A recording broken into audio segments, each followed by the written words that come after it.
Marhaban bikum. I'm Sam Ross with Qasad Online. Today we're going to be discussing the definite article alif and lam and the idea of definiteness more generally. Let's take a look. We're going to begin by discussing what words in Arabic are definite. And there's basically two categories of words. The first category of definite words is proper names, i.e. names of people, places, and things. And so, for example, the name Muhammad, the father of Maha, it's a definite word because we know exactly who it is and it's a proper name. And of course, Maha herself, another, in this case a female proper name, is also definite. Now, the other major category of definite words, and it's certainly the most common, is things that begin with alif and lam, which is a definite article in Arabic. It roughly corresponds to the word the in English. So, for example, consider the word al-kitab, the name of our textbook, that's a definite word, as is al-bayt, which is where you do your homework, and as-saf, the classroom, where you do classroom exercises. So what are indefinite words? These are the definite words. That's really easy. Basically, indefinite words is everything else. That's not very hard, right? So if you're not a proper name and you don't have alif and lam, you must be indefinite. And so, for example, consider stripping these three words of their alif and lam, and we get just the word kitab, just the word bayt, and just the word saf. And we have three indefinite words. Now, one of the problems students often fall into is that, well, they know what words are definite. They can say that word's definite and that word's indefinite. They don't really know what that means. What does it really mean to be definite? That's our next question. What does definiteness mean? The essence of definiteness is that the thing is known. Let's consider a funny example. Consider the two phrases, goods and the goods. Now, of course, the goods is definite and goods is indefinite. And you can feel why they're definite if you think about that common scene that happens in Pulp Fiction and crime scenes. We have two ne'er-do-wells, they meet in some alley somewhere, and one guy says to the other, "Do you have the goods?" Now, why did he say the goods? Because he means particular goods, not any old goods. He means the Maltese Falcon or the stolen jewelry or something like that. And so that thing he's referring to, those goods, are known between the two convicts. So you can see what's going on. If he had said, "Do you have goods?" he'd be like, "What, you want Cutco knives or something?" I mean, what's going on? No, that's one example. Let's look at another example.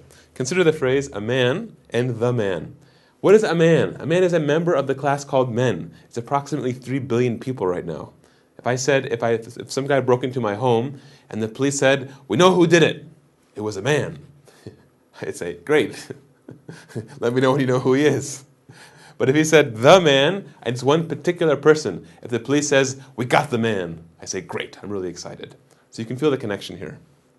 Last point to talk about is a little tricky problem with alif and lam in translation. And that problem is the following. Sometimes in Arabic, a word will have alif and lam, but in English, it won't.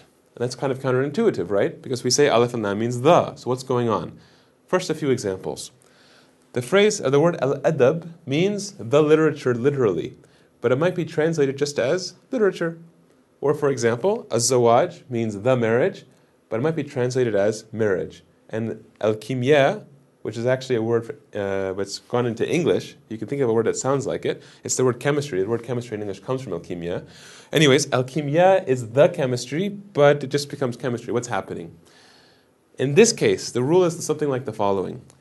If you are writing a sentence in English, and in English you are not using any article whatsoever, neither an a, nor an an, nor a the, then in Arabic you're still going to use alif and lam. And you'll discuss this more in depth in your future of your Arabic studies. Let's look at a few examples. Consider the sentence, literature is vast. And it's true. I mean, go to the literature section of like a Borders or a Barnes & Noble or some bookstore. It's overwhelming. You can never read all those books.